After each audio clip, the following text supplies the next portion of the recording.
안녕하세요. 우리 강변교회 성도 여러분. 우리 복음과 삶 성경 공부 오늘 두 번째 시간을 우리 함께 가지도록 하겠습니다. 지난주 우리 함께 보셨던 것처럼 이 책 Gospel in Life, 그렇죠? 이 팀 켈러의 복음과 삶 이 책을 우리가 함께 보도록 하겠습니다. 오늘은 두 번째 시간입니다. 챕터 2인데요. 마음, 세 가지 삶의 방식에 대해서 우리가 함께 살펴보도록 하겠습니다.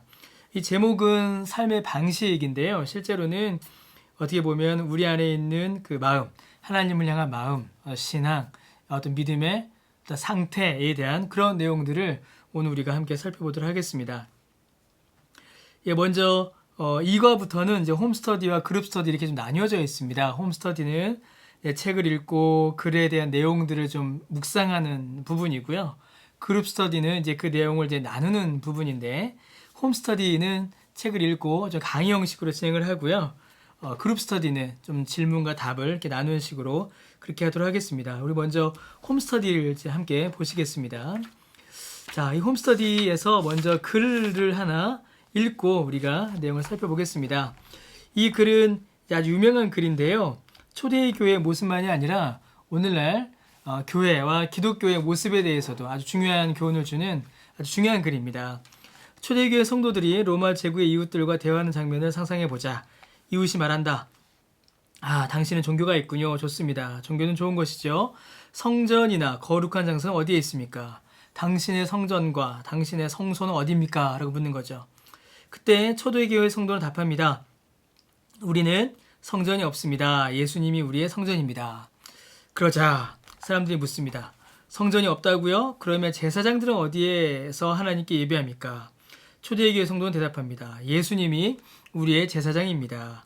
예수가 제사장이라고요? 그렇다면 어디에서 희생제물을 드려서 신의 은총을 구합니까? 초대교회 성도는 답합니다. 우리는 희생제물을 드리지 않습니다. 예수님이 우리의 희생제물입니다. 이제 이교도 이웃은 불평하기 시작합니다. 도대체 당신의 신앙은 무엇입니까? 그 답은 다음과 같습니다. 기독교 신앙은 다른 모든 종교들의 방식과는 확연히 다르다. 그래서 종교라고 불리기에 합당하지 않다. 여러분, 이 말이 무슨 말일까요? 왜 그 로마의 이웃들, 불신자들이 화를 냈을까요? 무엇이냐면 이 기독교 복음은 일반적인 종교들이 가지고 있는 어떤 시스템, 구조와는 그 결이, 또 그 내용이, 그 성격이 확연히 다르기 때문에 그렇습니다. 많은 종교들은 이 세 가지를 주장합니다. 성전, 그리고 제사장이죠. 종교를 집례하는 제의를 담당할 제사장, 그 신에게 바치는 제물, 이렇게 늘 세 가지를 준비합니다.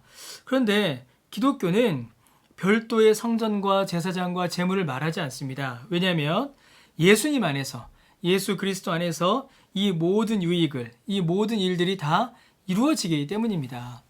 예수님이 성전이시고 예수님이 제사장이시며 예수님이 우리를 위한 제물이 되셔서 우리에게 주시는 모든 구원의 은혜를 베풀어 주십니다. 근데 다른 종교는 어떨까요?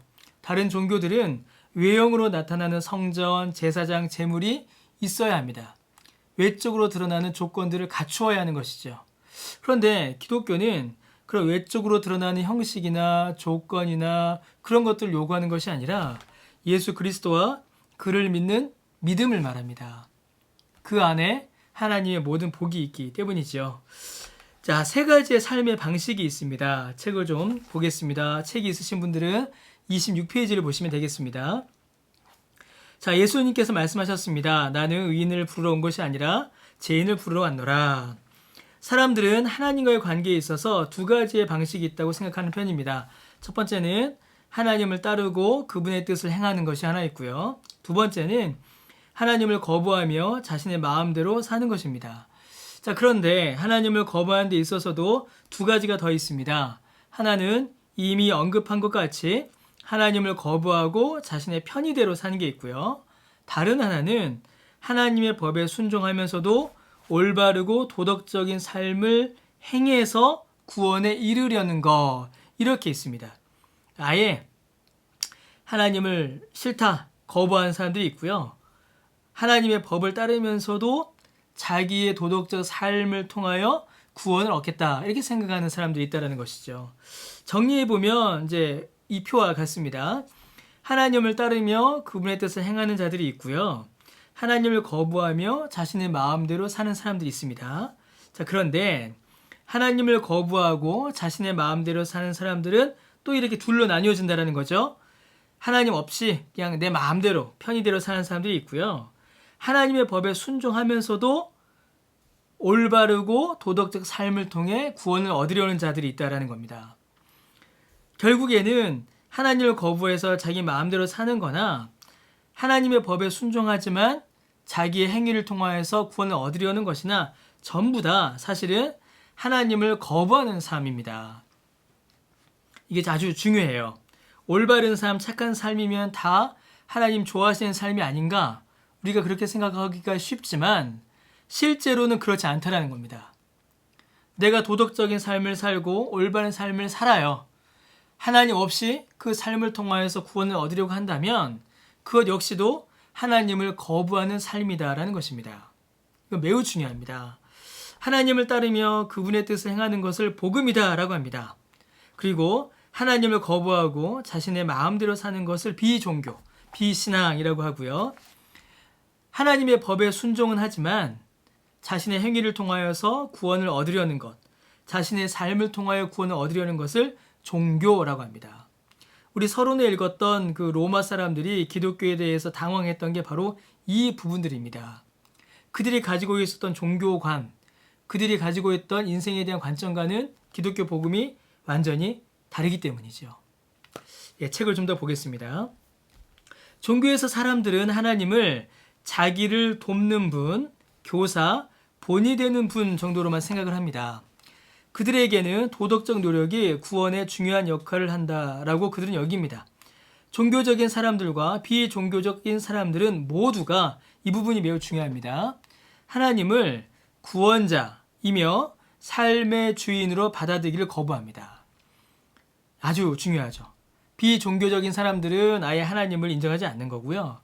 종교적인 사람들은 하나님을 인정하는 것처럼 보이지만 실제로는 자기가 자기 하나님이 되는 겁니다. 자기 힘으로 구원을 받으려고 하는 거니까요. 하나님 이외에 다른 것에서 구원을 찾음으로써 자기의 삶을 통제하려고 합니다. 자기의 삶을 이끌어가려고 하죠. 이렇게 생겨난 종교적 율법주의, 도덕주의, 그리고 세속주의, 무종교적 상대주의도 결국은 자기 구원, 내가 내 구원을 이루겠다라는 자기 구원의 모습일 뿐입니다. 결국에는 이제 종교, 비종교는 이렇게 나뉘어집니다. 종교는 하나님을 자기 돕는 분, 교사, 본이 되는 분 이렇게 믿어요. 구원의 수단도 도덕적 노력, 자기 행위라고 믿습니다. 비종교에 있는 분들은 하나님을 아예 인정하지 않죠. 구원의 수단은 하나님이 아닌 다른 것으로 찾습니다. 둘 다 하나님을 구원자요 삶의 주인으로 인정하지 않고 종교적인 율법주의나 도덕주의 같은 것을 통하여서 자기의 삶을 자기가 만들어 가려고 하고 자기의 구원을 자기가 얻으려고 합니다. 결국 자기 구원을 향하여서 자기의 인생을 자기의 힘으로 얻는 자기 구원을 향하여서 이렇게 밀고 가는 것이죠. 여러분 계속 책을 보겠습니다. 기독교인은 실제 생활 가운데 종교와 비종교의 양상을 모두 가질 수 있습니다. 이게 참 무서워요. 복음으로만 살면 좋겠는데 가끔 종교의 모습, 하나님을 믿지만 실제로는 믿지 않는 자기 힘으로 살려는 모습, 혹은 비종교의 모습, 아예 하나님을 인정하지 않는 모습, 그런 모습들이 나타난다는 겁니다. 그러나 복음으로 인하여서 그리스도인들은 비종교나 종교의 태도를 취하는 이유가 본질적으로 같은 것이고 잘못된 것임을 깨닫게 됩니다. 그러니까 우리가 복음을 정확히 보게 되면, 복음에 대해서 바르게 이해하게 되면 우리 안에 있는 종교적 요소와 비종교적 요소를 발견합니다. 기독교인들은 죄와 더불어 과도한 행동들, 그러니까 자기를 과도하게 믿는 거죠. 자기가 자신의 삶을 과도하게 주장하는 겁니다. 하나님 밀어내고요. 과도한 행동들이 예수님을 구원자로 받아들이지 않는 이유로 자기 말씀을 깨닫게 됩니다. 그래서 기독교에는요, 가끔은 내가 도덕법에 순종하는 데 실패했지만 더 깊은 문제는, 이게 아주 중요합니다, 순종의 동기에 있다. 순종하려는 노력조차 스스로 구세주가 되려는 시도였다. 이 사실을 깨닫게 돼요. 내가 왜 하나님께 순종하는가? 하나님의 은혜에 감사해서가 아니라 내가 하나님 앞에 순종한다라는 그 행위를 통하여서 내가 나의 구원을 이루겠다. 내가 원하는 것을 하나님께 받겠다. 이런 것들이 바로 종교적인 모습이다라는 것이죠. 그래서 여러분, 종교적인 사람들은 단지 죄에 대하여만 회개합니다. 이 부분에 대해서 뒤에 또 다루겠습니다. 비종교적인 사람들은 회개하지 않죠. 하나님을 인정하지 않고 자기가 자기의 신이니까요. 그런데 기독교인들은 그들의 죄와 더불어 자기의에 대해서도 회개합니다. 가끔은 내가 도덕법에 순종하는데 실패했지만 더 깊은 문제는 순종의 동기에 있다. 곧 순종하려는 노력조차 스스로 구세주가 되려는 시도였던 것이다. 이 사실을 깨닫게 됩니다. 내가 왜 하나님 앞에 거룩하게 살려고 하는가? 내가 왜 율법을 지키려고 하는가? 내가 왜 도덕적 삶을 살려고 하는가? 내가 왜 하나님께서 명하신 일들 하려고 하는가? 이 일을 통하여서 내가 나를 구원하고자 한다. 만약에 그렇게 우리의 생각을 이루어 간다면, 그리고 그런 일들을 통하여서 내가 하나님께 복을 받겠다 라고 그렇게 우리의 생각이, 우리의 신앙생활이 이어져 간다면, 여러분, 그것은 지금 이 책이 지적하는 것처럼 바로 우리가 회개해야 할 지점이고 우리의 신앙을 다시 점검해 봐야 될 내용입니다. 곧 이러한 내용들은 전부 다 자기 구원이라는 욕망을 이렇게 향하여 가고 있습니다. 자기 구원. 참 무서운 말이죠. 어떤 신학자는요, 이런 이야기를 했습니다. 이 세상의 종교는 두 가지뿐이다. 하나는 힌두교, 다른 하나는 기독교. 왜 그럴까요? 힌두교는 철저히 자기 구원입니다. 명상, 선행, 업 이런 것들 통한 자기 구원. 기독교는요, 철저히 타력 구원이죠. 하나님의 은혜로 얻는 구원. 이렇게 나뉘어지게 됩니다. 여러분, 우리가 하나님을 어떻게 믿고 우리의 신앙생활이 어떻게 이루어지는지를 다시 한번 점검해 볼 필요가 있습니다. 자기 의의가 참 무섭습니다. 기독교인들은 그들의 죄와 더불어 자기 의의에 대해서도 회개한다라는 이 말이 무슨 의미인지 우리가 계속 하나씩 살펴보겠습니다. 책 27페이지에 보시면요, 이런 표가 있습니다. 바로 종교와 복음을 비교하는 것이죠. 비종교는 쉽습니다. 아예 하나님 인정하지 않으니까요. 그런데 종교와 복음은 가끔 헷갈립니다. 여러분, 한번 이 표 내용을 한번 보실까요? 자, 종교는 순종하며 용납될 것이다 라고 믿습니다. 내가 이걸 하면 하나님께서 받아주실 거야. 근데 복음은 반대죠. 하나님께서 나를 받아주셨으니 내가 하나님께 순종한다, 이렇게 됩니다. 자, 종교는 두려움과 불안감의 기초에서 움직여요. 순종합니다. 이거 안 하면 혼나. 이거 안 하면 어떡해. 이런 관점이에요. 근데 복음은 감사한 기쁨에 기초한 동기부여입니다. 하나님의 은혜에 감사하여서, 기뻐서, 즐거워서 내가 하나님의 말씀에 순종하게 되는 것이죠. 종교는 그 순종이요, 다른 무언가를 얻기 위해서 순종합니다. 목적이 달라요. 내가 순종하면, 내가 이 일을 행하면 하나님께 이거 달라고 해야지, 하나님께서 이거 주실 거야 생각합니다. 그런데 복음은 하나님을 더 알기 위한 순종으로 하나님을 기뻐하고 하나님을 닮아가는 데 목적이 있습니다. 그러니까 같은 행위를 하더라도 종교의 입장에서 하는 것과 복음에서 하는 것은 완전히 달라요. 자, 일이 잘못됐을 때 종교는 어떻게 합니까? 하나님이나 자신에게 분노합니다. 왜냐하면 축복받은 사람은 편안한 삶을 살아야 한다는 믿음을 가졌기 때문이에요. 아주 단순하죠. 내가 이 일 했어. 그러니까 하나님 나한테 복 주셔야 돼. 하나님 주신 복은 잘 사는 거야. 이게 종교예요. 근데 복음은 다릅니다. 삶에 문제가 생겼을 때에 씨름해요. 이 씨름한다라는 말이 참 저는 중요하게 느껴집니다. 이 뒤에 이제 비난을 받을 때도 같은 건데, 씨름한다. 하나님의 뜻을 구하고 하나님의 뜻을 묻는 거죠. 기도하는 거죠. 그러니까 기도가 본질적으로 달라요. 복음은 기도합니다. 자, 삶의 문제가 생겼을 때에 복음은 모든 심판이 예수님께 내려졌음을 이미 알아요. 그러니까 내게 닥치는 이 고난이나 어려움이 심판이 아니라는 거죠. 심판이 아니라 하나님의 뜻이 이 시련의 과정 가운데 있으며 하나님께서 이 일을 통해서도 은혜 베푸실 것을 알고 믿고 기도로 견디는 겁니다. 여러분, 이게 복음이에요. 그러니까 완전히 다르죠. 종교는 비난받으면 무너집니다. 왜냐하면 나는 좋은 사람이어야 되고 칭찬만 받아야 하거든요. 그러니까 심지어는 하나님도 거부해요. 제거하려고 합니다. 그런데 복음은 비난받을 때 기도합니다. 씨름해요. 왜냐하면 내가 좋은 사람이 아니라는 걸 알거든요. 나는 하나님의 은혜 없이는 살 수 없는 부족한 사람임을 알기 때문에 오히려 하나님의 사랑을 더욱더 간절히 구합니다. 몇 가지 더 있죠. 기도는, 종교에서 기도는 강구입니다. 그냥 내가 원하는 거 가져서 내 환경이, 내 살아가는 모습이 내 원하는 데 되는 거, 이게 목적이라면 복음은 기도가 왜 기도하냐면 찬양과 경배예요. 물론 하나님께 소원을 구하기도 합니다. 그러나 복음 안에서의 기도는 하나님께 찬양 드리고 하나님을 경배하며 하나님과 더욱더 깊이 사귀는, 거기에 기도의 목적이 있습니다. 그건 달라요. 종교 가운데서 기도하면 기도 이후에 뭘 어떻게 될까요? 절망하게 됩니다. 왜 하나님 들어주지 않으시지? 근데 복음 안에서 기도하면 어떻게 될까요? 들어주시던 들어주지 않으시던 하나님의 뜻을 구하고 하나님과 더 깊이 교제하니 기도 후에 만족이 더 커지는 겁니다. 완전히 다르죠. 종교에서 자아상은 두 극단 사이로 오갑니다. 내가 잘했으면 교만해지고 내가 못하면 절망해요. 막 패배자로 절망합니다. 그러나 자아상, 복음 안에서 자아상은 달라요. 왜냐하면 내 자아상을 결정하는 것이 나의 도덕적 성취에 달려있지 않기 때문입니다.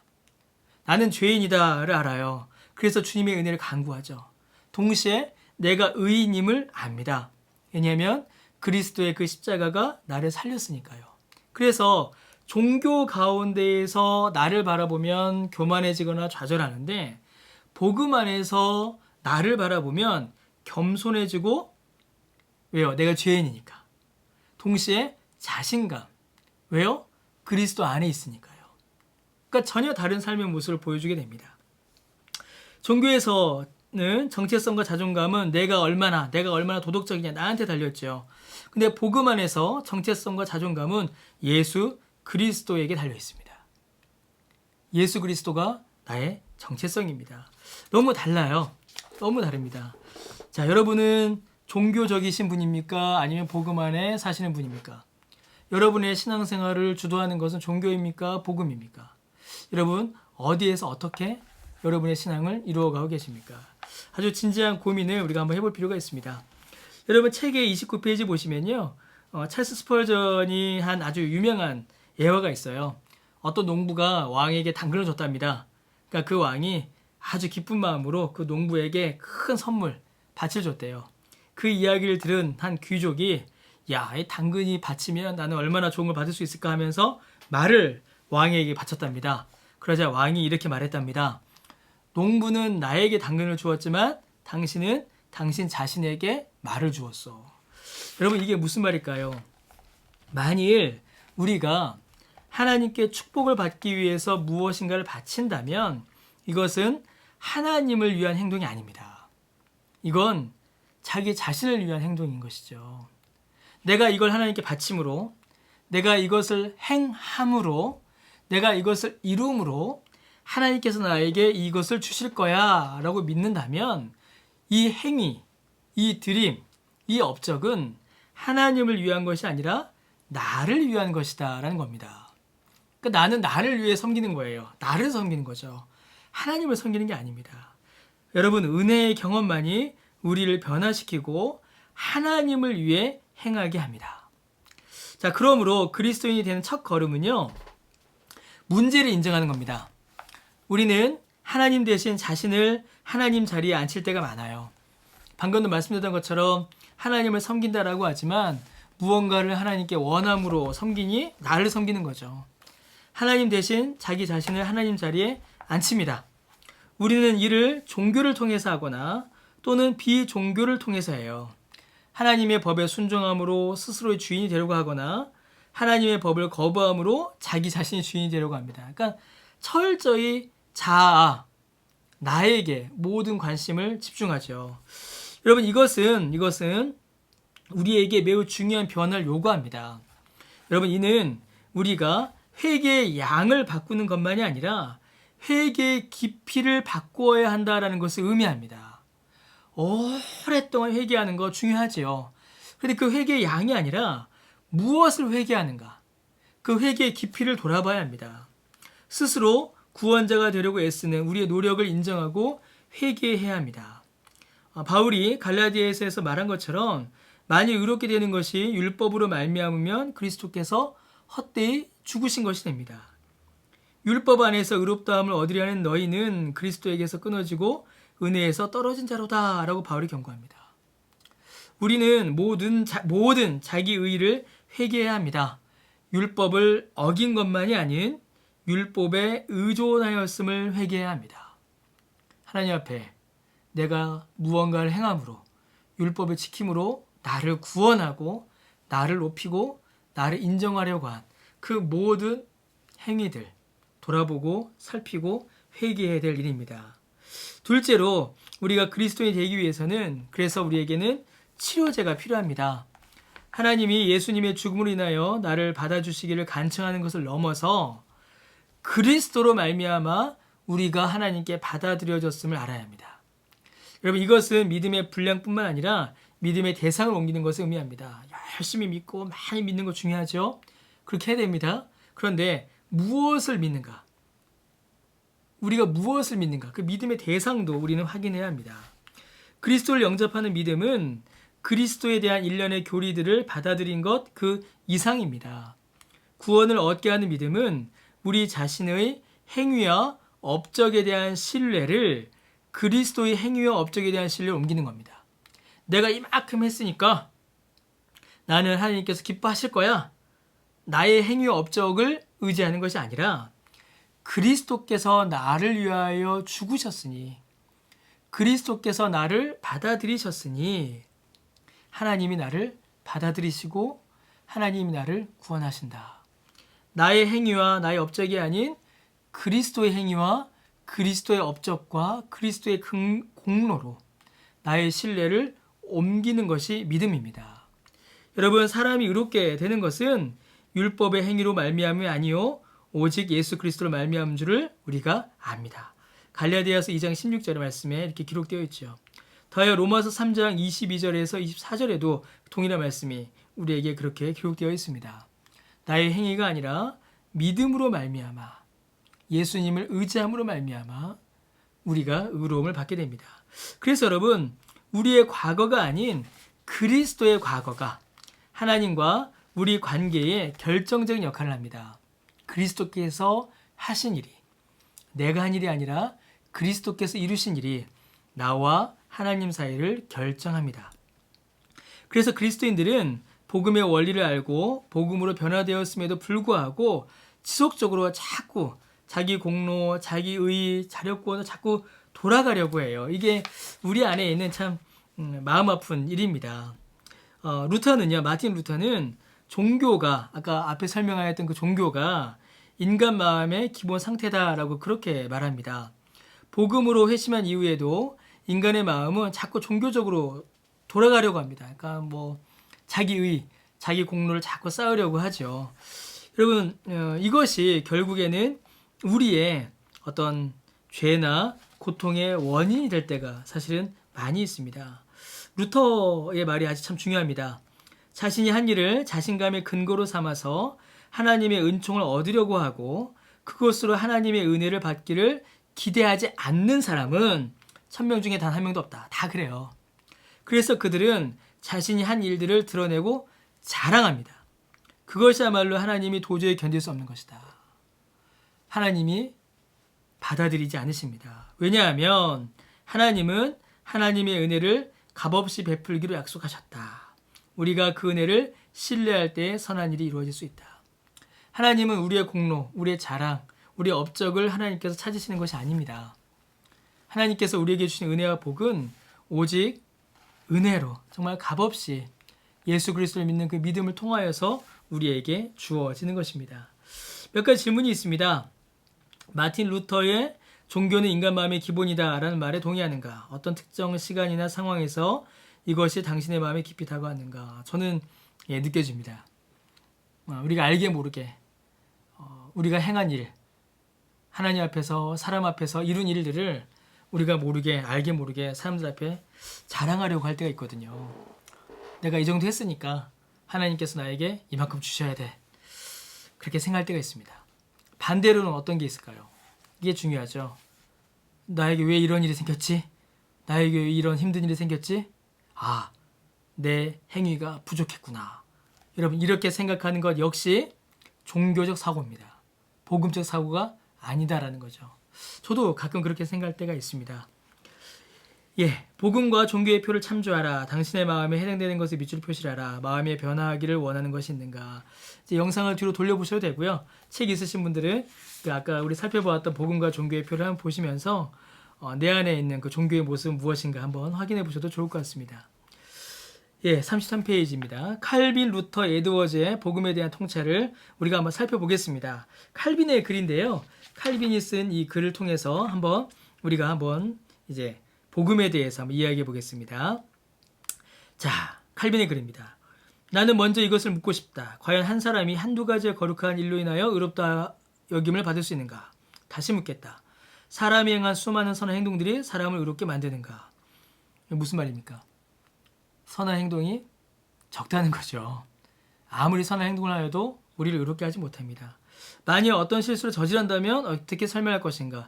이 실수, 그러니까 자기가 모르는 사이에 잘못을 저질렀을 때는 이거 어떻게 적용이 되냐, 어떻게 풀어지느냐라는 거예요. 이 경우는 법의 권위에 맞서서 의롭다고 계속 주장하지 못할 것이다. 죄를 지었으니까요. 성경은 이 율법의 말씀을 실행하지 아니하는 자는 저주를 받을 것이다라고 기록합니다. 조금 더 나아가 묻고 싶다. 심판받지 않는 부정이나 불의가 존재하는가? 인간의 모든 행동은 선한 것이 없음을 고백할 수밖에 없다. 왜냐하면 인간 자체의 부패함 때문이죠. 한 사람의 공로가 무엇이든 간에 그는 하나님의 은혜로운 자비에 근거하여서만 의롭다고 여겨진다. 하나님은 공로를 전혀 따지지 않고, 아주 중요한 말이죠, 오직 그리스도 안에서 값없이 죄인을 입양하시기 때문입니다. 이는 그리스도의 의가 마치 그의 것인 양 그에게 전가하심으로써 이루어진다. 너무 중요합니다. 예수님께서 십자가에서 이루신 그 모든 의가 예수님을 믿는 자들에게 주어지는데 마치 처음부터 그 사람의 것이었던 양 주어진다는 겁니다. 너무나 놀라운 은혜이죠. 이것을 우리는 믿음의 의라고 부른다. 이것은 한 사람이 공로에 대한 모든 자신감이 비워지고 고갈되었을 때 하나님께 받아들여지는 유일한 근거이다. 이것은 자신 안에는 존재하지 않으며 그리스도로부터 주어지는 의이다. 이렇게 설명이 됩니다. 세상이 잘못된 방향으로 가고 있는 점에 대해서 인간이 아무리 부분적으로 부족하다 하더라도 여전히 공로를 통해 하나님의 은총을 입을 자격이 있다라고 상상하는 것 자체가 세상이 주는 잘못된 방향이자 오류이다. 그러나 하나님은 공로가 아닌 오직 그리스도를 통해서 우리와 화해하셨다. 은혜로 입양하여 우리를 자녀로 삼으신다. 우리는 그리스도의 순종이 이룬 공적을 통해 의롭다 하심을 얻었다. 율법으로는 무엇도 채워질 수 없으며 오직 복음에 의해서만 설명된다. 이렇게 설명하고 있습니다. 예, 칼빈의 글을 참고해 질문에 답해 보겠습니다. 세상이 잘못된 방향으로 가고 있는 점에 대해서 이게 뭐죠? 그러니까 자기의 공로, 자기의 의, 자기 행위를 구원의 근거로 믿는 것을 가리킵니다.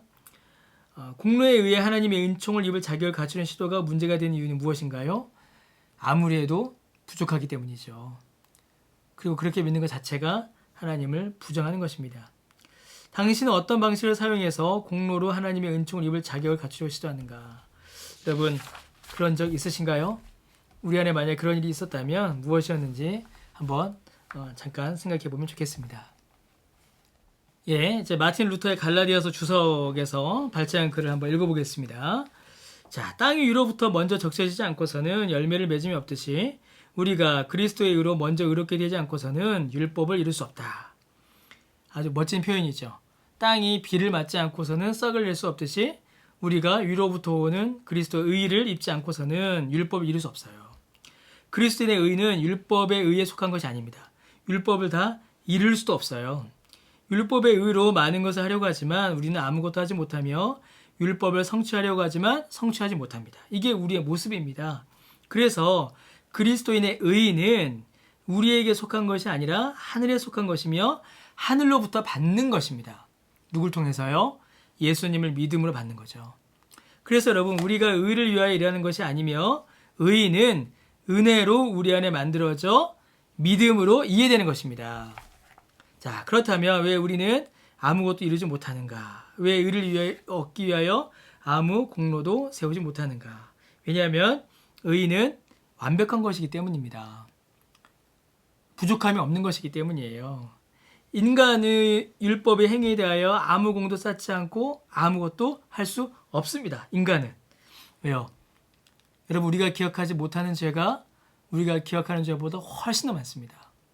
우리의 능력과 지혜와 지식이 모자라기 때문이죠. 그래서 우리가 믿는 한 가지는 그리스도가 아버지께 가셨으며 하나님 아버지의 오른편 하늘에 앉아 계시고 심판자가 아니라 우리를 위한 대제사장으로서 우리를 위해 중보하시며 우리 위에 통치하시며 우리 안에 계시는 분이시다. 그 사실, 그거 하나 분명하고 또한 우리가 그것을 믿는 것입니다. 그래서 오직 은혜로서 은혜로 말미암아 우리는 의로움을 받을 수 있는 것입니다. 주님 안에 충만하고 완전한 기쁨과 양심의 평화가 있습니다. 비록 나는 율법으로는 죄인이죠. 율법의 정죄 아래 있지만 절망하지 않고 죽음을 두려워하지 않는다. 왜냐하면 그리스도가 살아계시기 때문이다. 그분은 나의 의로움이시며 영원한 생명이시다. 이 의로움과 생명 가운데 나는 죄사함을 얻었고 두려움이 없고 양심의 고통이 없고 죽음에 대한 염려가 없다. 여러분, 이게 루터의 고백입니다. 사람이 모자라게 의를 이룰 수 없지만 예수님께서, 살아계신 예수님께서 의를 이루셨고 예수님을 믿는 모든 자에게 그 의를 주시니 그것으로 말미암아 내가 의롭게 되고 산다. 이게 성경이 우리에게 알려주는 복음의 내용이죠. 여러분, 그리스도의 의로부터 벗어나는 사람은요 반드시 율법의 의로 떨어집니다.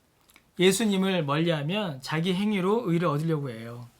사람이 그리스도를 잃어버릴 때 자신의 공로에 집착하게 됩니다. 우리가 교회 안에서 신앙생활을 할 때도 이런 일이 벌어집니다. 예수님을 믿는다라고 하면서도 자기의 공로에 집착하는 경우는 실제로는 예수님께로부터 멀어질 때예요. 아주 안타까운 일이죠. 그러나 여러분, 그리스도의 의가 마음을 지배할 때에 어디서 어떻게 기회가 생기든 사람은 선을 행하게 됩니다. 아주 중요한 문제입니다. 중요한 일입니다. 다시 좀 돌아와서요. 우리가 계속 읽었던 거죠. 사람이 그리스도 잃어버릴 때 자신의 공로에 집착하게 됩니다. 자, 무엇이 그리스도인의 의인지 당신의 언어로 말해보라. 그리스도인의 의를 대신하는 대안은 무엇인가? 그리스도인의 의인은 뭐죠? 오직 예수님밖에 없습니다. 그러면 그리스도인의 의를 대신하는 대안은 무엇일까요? 사람들이 행위, 공로, 의 이런 것들 가져오지만 유일한 것은 하나밖에 없습니다. 오직 예수님밖에 없습니다. 자, 우리 38페이지 계속 보도록 하겠습니다. 자, 무엇이 사람들을 정직하게 하고 또 관대하게 하는가? 우리 이 질문을 던져볼 수 있어요. 조나단 에드워즈의 글들로부터 이제 팀 켈러가 이제 설명한 글들을 좀 함께 보도록 하겠습니다. 도덕적 행동은요, 크게 두 가지가 있습니다. 보편적인 미덕과 참된 미덕, 이렇게 두 가지가 있어요. 대다수의 사람들은요, 두려움 때문에 정직하거나 자존심을 지키기 위해서 정직합니다. 두려움과 자존심, 이 두 가지. 이를 보편적 미덕이다라고 부릅니다. 이 보편적 미덕은 무의미한 게 아닙니다. 매우 중요해요. 하나님께서 세상의 악을 통제하시는 주된 방법으로 쓰이기도 합니다. 사람들은 두려워서 혹은 자존심 때문에 도덕적인 활동을, 생활을 할 때가 있습니다. 자, 그럼에도 불구하고 이 보편적 미덕의 중심에는 깊은 긴장이 있습니다. 만약에 사람이 정직한 이유가 두려움이나 자존심이라면 사람들이 부정직한 주된 이유 역시도 두려움이나 자존심 때문이에요. 두려워서 정직하다? 그러면 두려워서 정직을 포기할 때도 있습니다. 자존심 때문에 도덕을 선택하죠? 그러면 자존심 때문에 도덕을 포기할 때도 있어요. 아주 중요한 사람의 모습이죠. 보편적 미덕에서는 악의 근본 뿌리인 마음의 깊은 자기중심성을 제거하지 못합니다. 단순히 마음의 자기중심성을 제어한 것이지 변화시킨 것은 아니에요. 궁극적으로 두려움이나 자존심 때문에 대부분의 사람들은, 아주 중요한 말이죠, 자신을 위해서 도덕적이 됩니다. 자기 자신을 위해서요. 그러나 그 깊은 차원에서는요, 결국 복을 받기 위해서 그렇게 하거나, 종교적 마음이죠. 혹은 자신이 덕 있고 자비심 있는 사람이다라는 생각, 그러니까 타인들로부터 인정받는 거죠. 그러니까 자기만족, 꼭 비종교적 행위죠. 이런 일들을 통하여서 도덕적인 삶을 선택하게 돼요. 그러니까 그들의 선행은 하나님을 위해서 물론 아니고 선 자체를 위한 것도 아니고 오직 자기 자신을 위한 겁니다. 그러니까 많은 사람들이 행하는 선행이 귀하죠. 많은 사람들 돕는 일들이 아주 귀한 일입니다. 그 자체가 막 부정하고 그 자체가 의미 없다는 말이 아닙니다. 그런데 그 안에 중심을 파고 들어가 보게 되면 자기 중심성이 있다라는 거예요.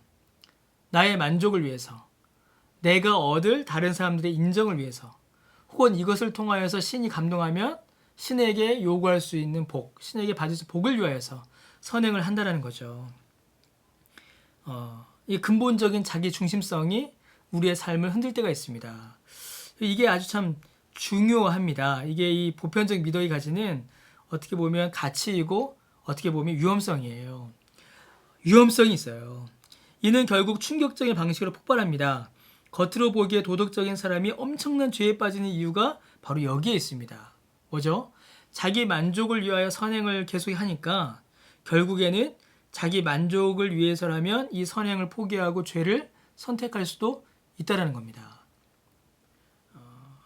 겉으로 보이지 않는 내면의 수면 아래에 엄청난 자기 중심성이 숨어있기 때문이죠.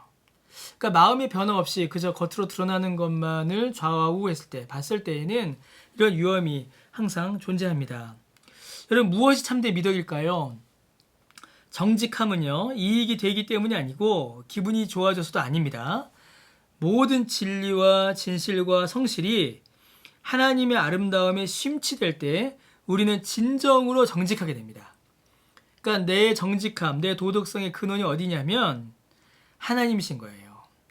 하나님의 아름다움, 하나님의 진리, 하나님의 진실. 거기서부터 내 정직이 출발하는 겁니다. 진실을 말하는 것은 나를 위해서가 아닌 하나님을 위해서입니다. 그리고 정직 그 자체의 가치를 사랑할 때 가능해요. 왜요? 하나님이 진실을 기뻐하시기 때문이죠. 하나님입니다. 이런 동기부여는 오직 하나님의 은혜에 깊이 감동받는 사람에게만 나타납니다. 참된 미덕이 도래하는 것은 아주 중요한 말이죠. 그래서 당신을 위해서 죽으신 그리스도를 바라볼 때에, 그때에 비로소 참된 미덕이 우리 안에서 일어납니다. 그리스도는 무한한 고통에도 불구하고 약속을 지키셨습니다. 또한 고통을 통해 교만을 부수셨죠. 그리스도는 우리를 위해 고통을 참으셔야 했습니다. 왜냐하면 우리가 버려진 존재였기 때문이에요. 또 한편으로는 예수님께서는 두려움을 부수셨어요. 왜냐하면 우리가 아직 하나님과 원수되었을 때에 그리스도가 우리를 위해 행동하셨습니다. 곧 우리 안에 어떤 공로도 없었습니다. 우리 안에 뭐 아무것도 없었어요. 그런데 예수님께서 우리를 위하여서 고난을 당하심으로 말미암아 우리가 두려워하는 그 모든 두려움들, 우리의 모든 고통을 예수님께서 다 감당하신 겁니다. 그 뭐만 남죠? 우리를 위하여 베푸신 예수님의 그 십자가, 하나님의 은혜만 남습니다. 그래서 중요한 말이 나오죠. 그리스도는 그 무엇보다 우리를 소중히 여기십니다. 어떤 행위도 우리를 향한 그분의 사랑에서 떨어뜨릴 수가 없어요. 결과적으로 우리의 마음은 단지 제어되는 것이 아니라 변화됩니다. 그러니까 예수님께서 우리를 건지셨으니까요. 우리를 품으셨으니까요. 버려진 우리를 위해서 고통받으시고 하나님과 원수되었던 우리를 위하여서 십자가 당하심으로 두려움을 다 부수셨으니까 우리가 이제 하나님께로 나아가게 되는 겁니다. 어떻게 나아갈까요? 단지 제어되고 조절되고 움직이는 게 아니라 변화되는 겁니다. 근본적인 변화가 그 마음 가운데 일어나는 것이죠. 자, 질문들 한번 정리해 보겠습니다. 보편적 미덕과 참된 미덕의 차이점은 무엇이며 그 차이가 중요한 이유는 무엇입니까? 보편적 미덕은 뭐였죠? 단순히 두려움과 자존심 혹은 자기 만족, 자기 중심성을 위한 행동들이었죠. 참된 미덕은 뭐였죠? 하나님의 아름다움에 심취한, 하나님의 은혜에 감동한 일이었습니다. 이 좀 중요한 게 하나 빠졌는데, 보편적 미덕은 자기를 위해, 자기 중심성에서 나온 것이라면 참된 미덕은 어디로부터 오나요? 예수님으로부터 오는 겁니다. 예수님께서 나를 건지셨으니, 예수님께서 나를 구원하셨으니 예수님을 믿는 믿음에서부터 시작되는 것이죠. 여러분, 당신을 위해서 사는 것이 아니라 하나님을 위해 살기 위해서 어떤 구체적 방안들이 필요한가, 또 우리는 한번 고민해 볼 필요가 있습니다. 계속 보겠습니다. 42페이지입니다. 자, 복음은 여러분 종교도 아니고 비종교도 아니에요. 종교는 법과 도덕적 순종을 구원의 방법으로 삼죠. 비종교는 그런 것도 아닙니다. 개인이 스스로에게 법이 돼요. 내가 만족하고 내가 나를 구원하는 게 비종교예요. 그런데 복음은 다릅니다. 예수님이 죄의 대가를 위해 하나님의 방법으로 불순종의 형벌을 치르셨으며, 이거 누가 받아야 되는 겁니까? 원래 내가 받아야 하는 거죠. 그로 말미암아 우리가 순전히 은혜로 구원을 얻게 된 것이다. 여러분, 이게 복음입니다. 그래서 그리스도인들은요, 이제 한 발자국 나아갑니다. 한 발자국 나아가요. 어떻게 나아가냐면 법과 도덕적 순종을 향하여서 남다른 관점을 가지게 됩니다. 그리스도인에게 도덕법은 구원을 위한 체계가 아니에요. 자존감은 도덕적 성과에 좌우되지 않습니다. 우리는 무조건적 사랑을 받는 하나님의 자녀예요. 율법의 가치와 중요성을 이래서 깨닫는 겁니다. 왜? 율법은 하나님의 성품과 마음을 우리에게 알려줍니다. 하나님이 좋아하시는 것, 싫어하시는 것이 무엇인지 알려줘요. 그래서 우리는 하나님께서 나를 건지셨으니, 하나님이 좋아하시는 것과 싫어하시는 것을 율법을 통해서 알았으니 하나님의 뜻을 결코 가볍게 여기지 않고 순종하게 되는 겁니다. 곧 두려움과 혹은 자존심으로 하나님의 말씀에 순종해 사는 게 아니라, 율법을 순종하는 것이 아니라 나를 구원해 주신 그 은혜에 감사함으로 율법을 사랑하고 즐거워하고 그 안에서 행하게 되는 것이죠. 여러분, 이거 매우 중요합니다. 그리스도의 사역을 통한 믿음으로 우리가 의롭게 되고 하나님과 바른 관계를 가집니다. 믿음으로 그리스도와 연합할 때 우리는 하나님 보시기에 의로운 사람이 됩니다. 예수님 때문에. 복음으로 하나님 안에서 거룩하고 완전해집니다. 그러면 어떻게 될까요? 실제 삶에서 의로워지고 그리스도를 닮은 성품으로 성장해 가야겠죠. 이게 바로 칭의와 성화의 관계입니다. 예를 들면 성격이 나빠요. 근데 내 나쁜 성격이 그리스도로 인하여서 용서되고 덮어졌어요. 내가 성격이 나쁘다고 해서 나를 지옥에 빠뜨릴 수 없습니다. 정죄에.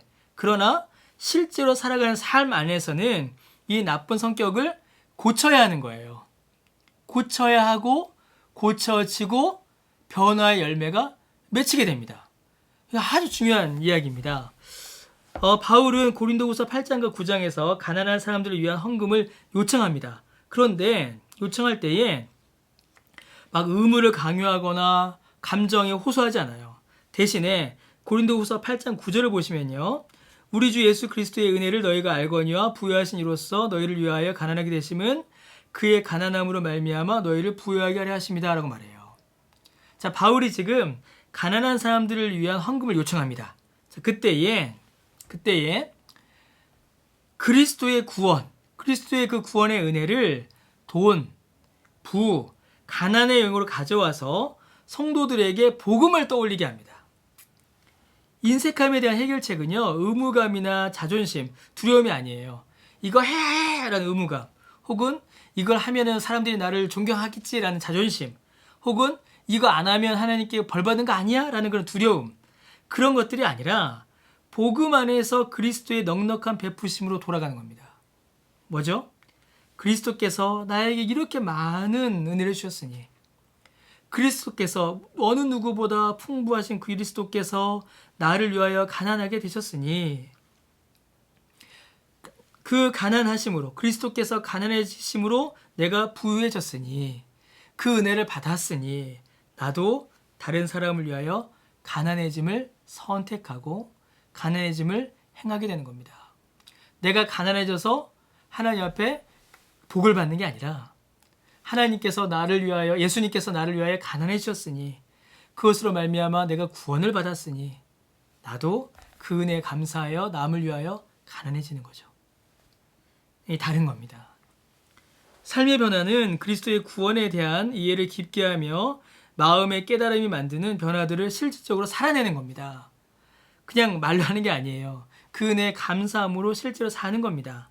복음을 믿는 것은 우리의 동기와 자기 이해와 정체성과 세상에 대한 관점을 새롭게 합니다. 복음은 우리의 마음을 변화시킵니다. 우리는 불경건과 악함에 대해서 아니오라고 말할 수 있는 여러 방법과 이유를 가지고 있습니다. 보기 안 좋아. 남들에게 배척당해. 하나님께 복 주지 않으실 거야. 전부 다 뭐죠? 자존심, 또 두려움, 이런 것들이죠. 자존감, 이런 것들이에요. 후회한다 등의 말들. 모두 두려움과 자존심에 의한 겁니다. 이는 오히려 죄를 짓는 이유가 돼요. 아까 말씀드렸던 것처럼 두려움 때문에 죄를 멀리하면 두려움 때문에 다시 죄로 돌아갑니다. 마음 자체의 변화 없이 단지 자기 중심적인 마음의 욕구들을 사용해서 마음을 외부적 규칙에 순응하게 하는 것일 뿐이에요. 또는 중요한 말이죠. 하나님을 이용해서 이익을 얻으려는 것이 되고 맙니다. 정말로 복을 믿으면요. 우리 안에 결핍이 사라집니다. 왜죠? 부하나 가난하나 주의 은혜가 나에게 있기 때문이죠. 항상 존중받고 인사받고 인정받아야 될 필요도 사라져요. 왜죠? 나의 정체성은 내게 있는 것이 아니라 예수 그리스도 안에 있기 때문입니다. 모든 일이 잘 풀려야 한다라는 어리석은 생각도 사라져요. 왜죠? 잘 풀려도 잘 풀리지 않아도 흥해도 망해도 내가 예수님 안에 있고 예수님께서 나를 위하여 죽으시고 부활하심으로 나를 그의 백성 삼아주셨기 때문입니다. 그래서 여러분 복음이 여러분을 훈련하고 단련하고 가르치도록 해야 하고요. 그런 시간을 가져야 합니다. 복음을 통하여서 나의 삶을 다시 한번 돌아보고 종교가 아닌 복음을 통하여서 내 삶을 다시 한번 새롭게 하는 그런 기회, 그런 시간이 우리에게 꼭 필요합니다. 9번입니다. 성화에 근거하여 칭의에 접근한다 라는 말은 어떤 의미입니까? 이건 이제 카톨릭에서 많이 하는 말이에요.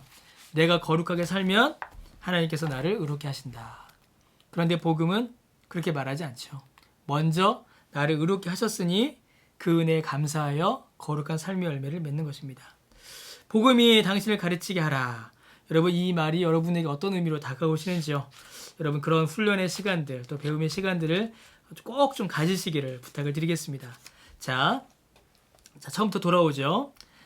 하나님께서 우리에게 나의 행위, 그러니까 비종교나 종교가 아닌 복음으로 나를 의롭게 하셨습니다. 예수님으로 말미암아 그 은혜에 감사하여서 내가 내 삶 가운데 하나님이 기뻐하시는 거룩한 일들을 행해가요. 칭의와 성화가 왔죠. 자, 그럼 이 일들은 우리 안에 구체적으로 어떤 열매를 맺냐면 회개, 복음적 회개의 열매를 맺습니다. 여러분 회개야말로 그리스도인의 삶에서 발전을 이루는 유일한 방법입니다. 삶의 전반에서 이루어지는 회개야말로 우리가 예수님의 성품을 깊이 그리고 빨리 닮아가고 있다는 최고의 지표입니다.